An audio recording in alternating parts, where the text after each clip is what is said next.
Ya, assalamualaikum warahmatullahi wabarakatuh. Selamat pagi. Hari ini kita belajar sistem pernapasan.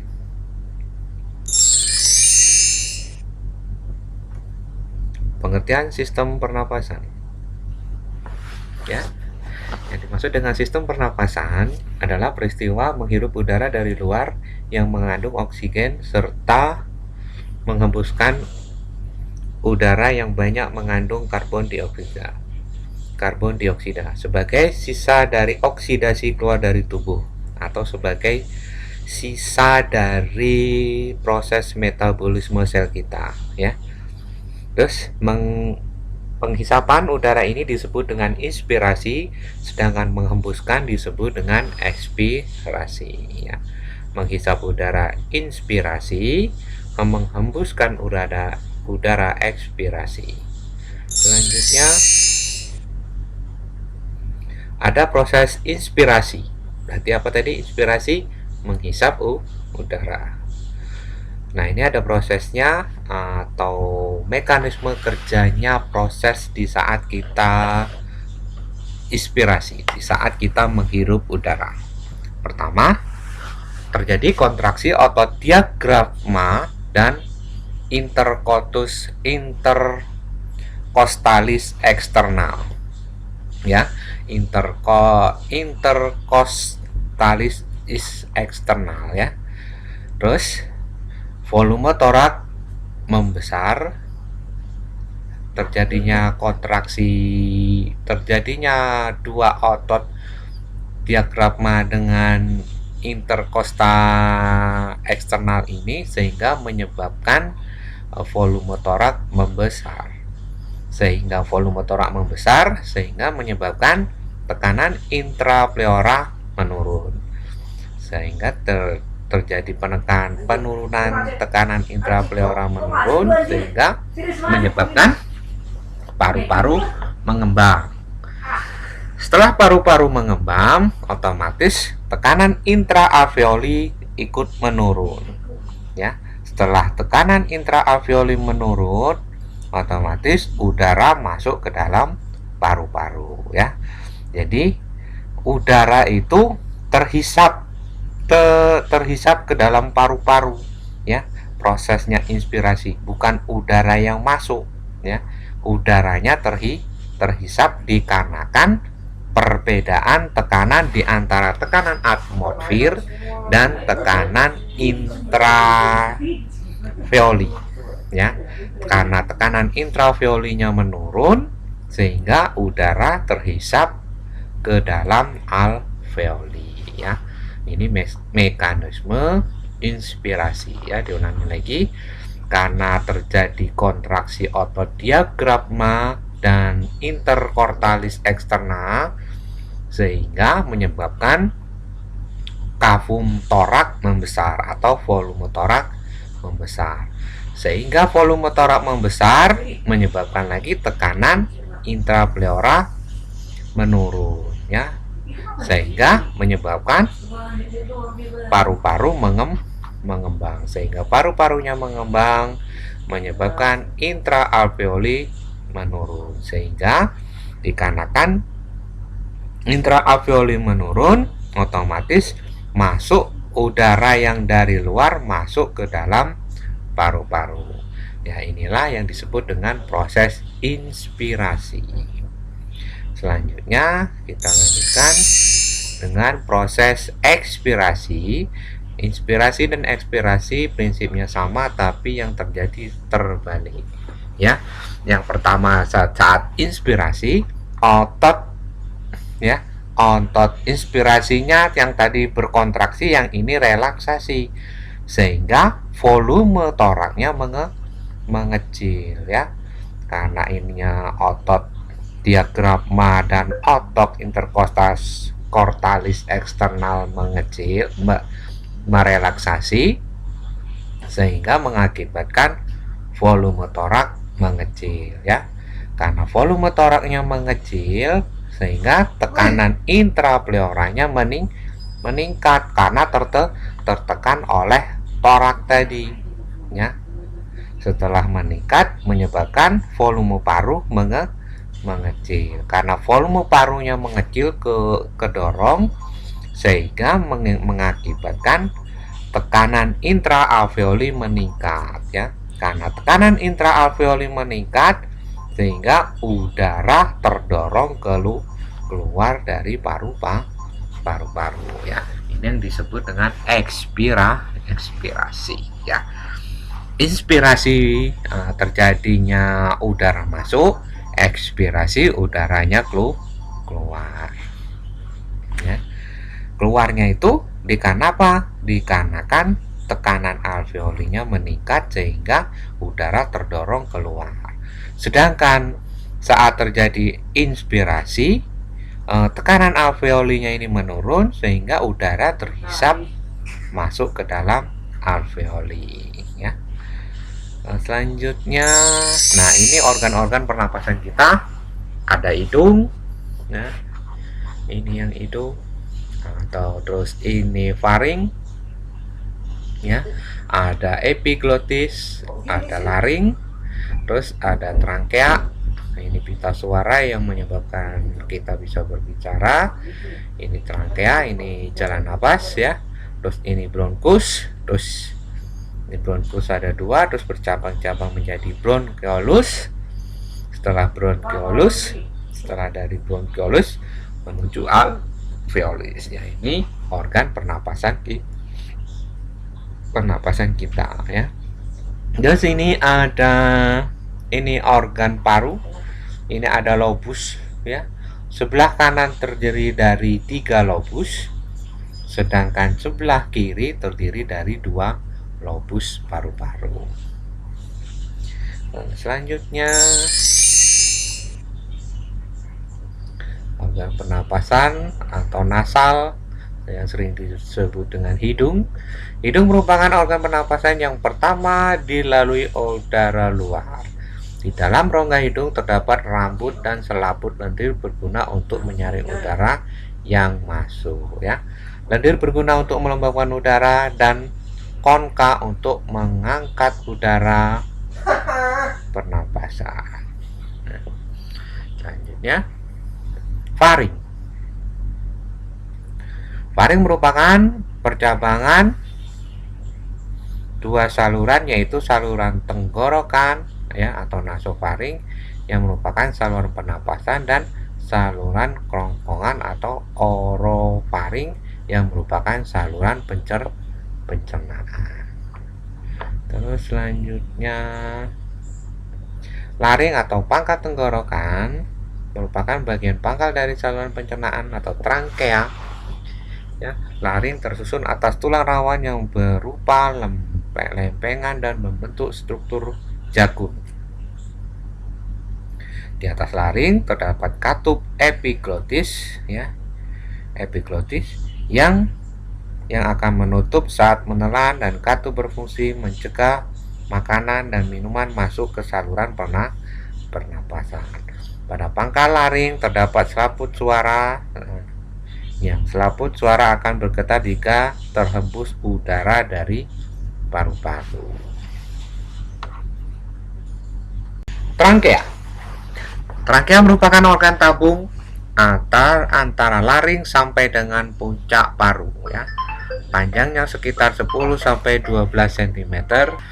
Merupakan organ tabung antara laring sampai dengan puncak paru ya. Panjang trankea sekitar 10 cm sampai 12 cm ya. Setinggi bronkus. Merupakan cabang dari trankea yang bercabang dua ke paru kanan dan ke paru kiri. Bronkus kanan lebih pendek dan lebih besar diameternya, sedangkan bronkus kiri horizontal, lebih panjang dan lebih sempit ya. Itu bronkus pertama. Trankea bercabang menjadi 2 menjadi namanya bronkus. Setelah bronkus paru-paru merupakan sebuah alat tubuh yang sebagian besar berada pada rongga dada bagian atas. Di bagian samping dibatasi oleh otot dan rusuk, dan Di bagian bawah dibatasi oleh diafragma yang berbentuk berotot kuat ya. Paru-paru. Terus ya, alveolus merupakan bagian terminal cabang-cabang bronkus dan bertanggung jawab akan struktur paru-paru yang menyerupai kantong kecil terbuka pada salah satu sisinya ya. Ini alveolus. Alveolus merupakan bagian terminal cabang-cabang bronkus bertanggung jawab akan struktur paru-paru yang menyerupai kantong kecil terbuka pada salah satu sisinya. Selanjutnya ini ada pernapasan dada dan ada pernapasan perut ya. Pada waktu seseorang bernapas, rangka dada terbesar bergerak, maka pernapasan ini dinamakan pernapasan dada ya. Jika waktu pernapasan itu diafragma turun naik, maka corak ini dinamakan pernapasan perut ya. Pernapasan dada dan pernapasan perut ya. Macam-macam pernapasan. Fisiologi pernapasan. Pernapasan atau paru-paru, pernapasan pulmoner merupakan pertukaran oksigen dan karbon dioksida yang terjadi pada paru-paru ya, atau pernapasan pulmoner. Sedangkan pernapasan jaringan atau pernapasan interna, darah yang mengandung banyak oksigen dari seluruh tubuh masuk ke dalam jaringan sampai akhirnya mencapai kapiler ya. Ini pernapasan pulmoner dan pernapasan jaringan ya, atau yang sering disebut dengan proses efusi. Selanjutnya besarnya daya muat udara dalam paru-paru 4.500 mili sampai 5.000 mili udara. Udara diproses dalam paru-paru atau inspirasi dan ekspirasi hanya 10% dari 500 mili ya.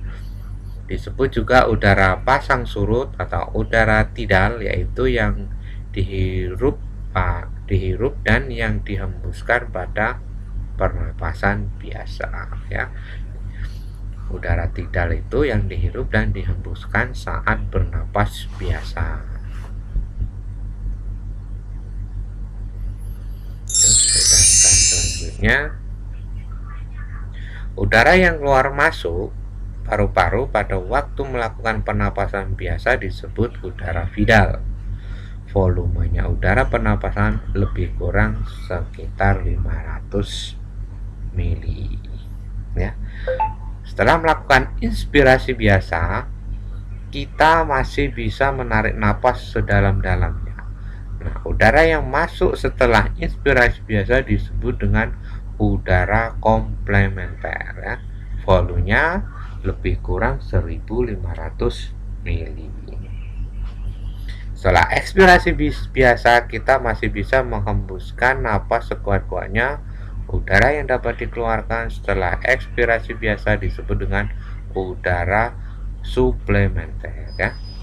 Jadi udara komplementer dengan udara suplementer ini berbanding terbalik, hampir sama ya. Ini namanya volume lebih kurang 1.500 mili.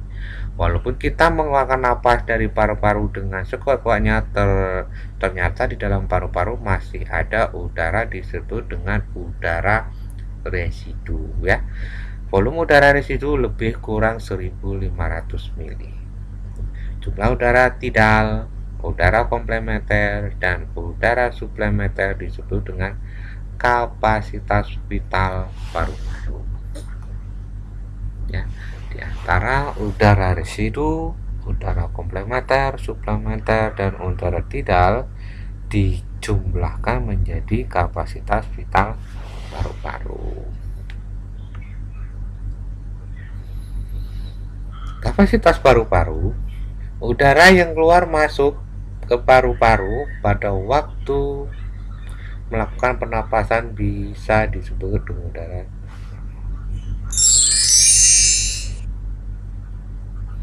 Otot-otot respirasi,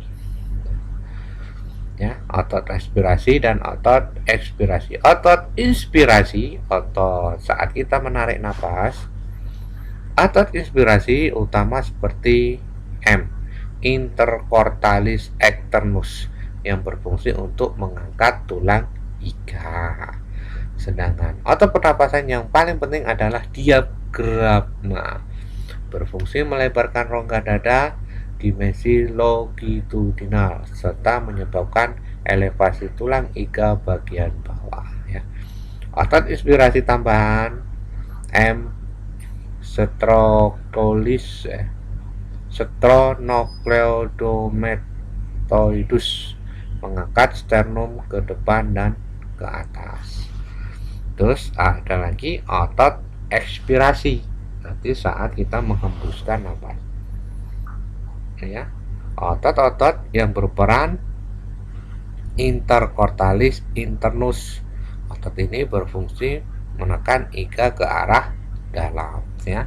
Sedangkan externus, intercostal externus, berfungsi untuk inspirasi, dia mengangkat tulang iga sehingga paru-parunya mengembang sehingga terjadi udara masuk.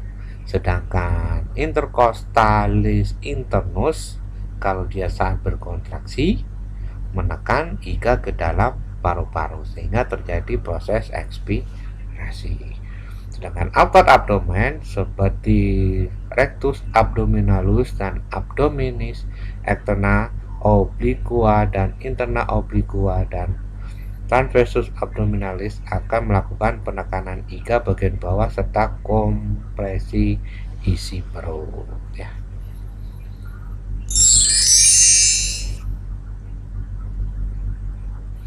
Nah, ini pemeriksaan dari fungsi paru.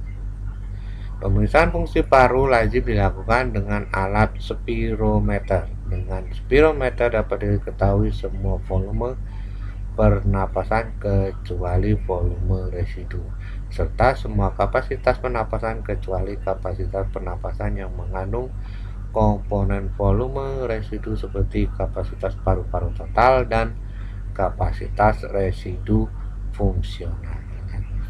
Dari pemeriksaan spirometer dapat ditentukan gangguan fungsi vitalis seseorang.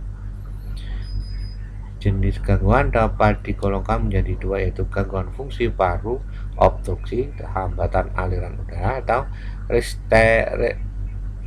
restriktif, hambatan pengembangan paru-paru.